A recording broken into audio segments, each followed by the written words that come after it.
Leo Jumanne tarehe 6 Januari 2026. Hujambo popote ulipo, karibu sana hapa kwetu Force News. Mimi ni Wilberforce Ngoto na karibu katika makala hii maalum.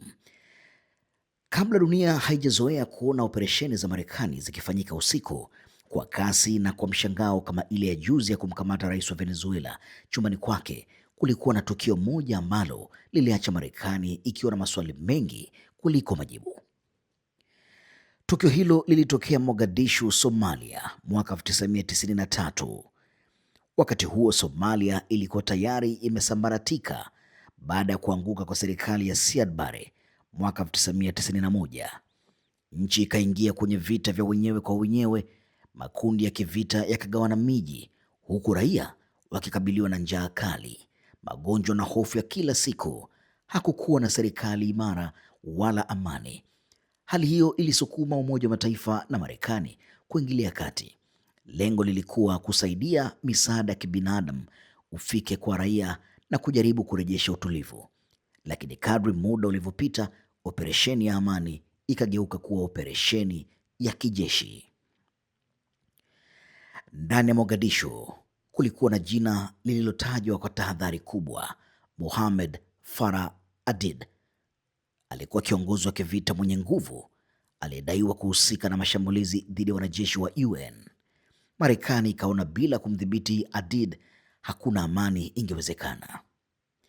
Hapo ndipo Delta Force, kikosi maalum cha siri cha Marekani, kilipopewa jukumu. Kazi yao ilikuwa moja tu: kumnasa au kumwondoa Aidid na kuvunja mtandao wake wa kivita. Walifanya kazi pamoja na US Army Rangers, wakiamini wana mpango mzuri na uharaka kama kumsukuma mlevi. Siku ya operesheni ikafika 3 Oktoba 1993. Wakidhani mpango ulikuwa ni rahisi sana, helikopta za Black Hawk zingewashusha askari katikati ya Mogadishu. Delta Force ingewakamata viongozi wa Aidid, kisha vikosi vyote vingejiondoa haraka. Kila kitu kilipangwa kumalizika ndani ya chini ya saa moja tu, lakini mambo hayakwenda kama vile walivyotarajia.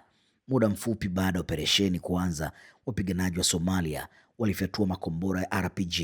Helikopta 2 za Black Hawk ziliangushwa katikati ya jiji. Hapo ndipo hali ilipobadilika kabisa.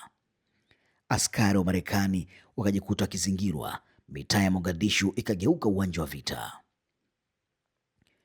Mapigano yakawa ya ana kwa ana, nyumba kwa nyumba, usiku kucha. Operesheni ya saa moja ikageuka kuwa mapigano ya zaidi ya masaa 15.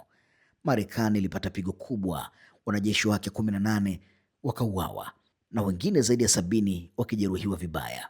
Helikopta 2 za Black Hawk zilipotea.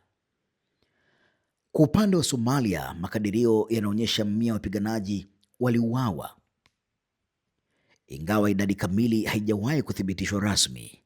Picha zilizosambaa baadaye za miili ya wanajeshi wa Marekani ikivutwa mitaani zilivunja moyo wa umma wa Marekani. Ilikuwa mara ya kwanza kwa muda mrefu kuona jeshi lenye nguvu zaidi duniani likipata aibu ya uwazi namna hiyo. Mwaka uliofuata 1994, Marekani ilifanya uamuzi mzito kidogo: kuondoa majeshi yake Somalia. Tukio la Mogadishu lilibadilisha kabisa mtazamo wa Marekani kuhusu kuingilia migogoro ya Afrika. Tangu hapo tahadhari ikawa sera na Marekani ikawa na hofu kubwa ya kupeleka wanajeshi wake kwenye migogoro ya ndani ya mataifa mengine. Kwa Delta Force, misheni hiyo ilibaki kuwa kumbukumbu nzito. Ingawa ni kikosi cha siri, simulizi la Mogadishu liliandikwa kwenye vitabu na baadaye kuingizwa kwenye filamu maarufu Black Hawk Down. Leo kila operesheni mpya ya Marekani inapozungumzwa, iwe ni Afrika, Mashariki ya Kati au Amerika ya Kusini, kivuli cha Mogadishu hakikosi kutajwa, kwa sababu kuna operesheni zinazofanikiwa kimya kimya na kuna operesheni zinazofundisha dunia nzima. Mogadishu ilikuwa ni funzo. Mwandishi wa makala hii ni Baba Kendrick. Jina langu ni Wilberforce Ngoto. Endelea kutufuatilia katika mitandao yetu ya kijamii kwa anwani ya Force News TZ. Kwa heri na endelea kubaki nasi.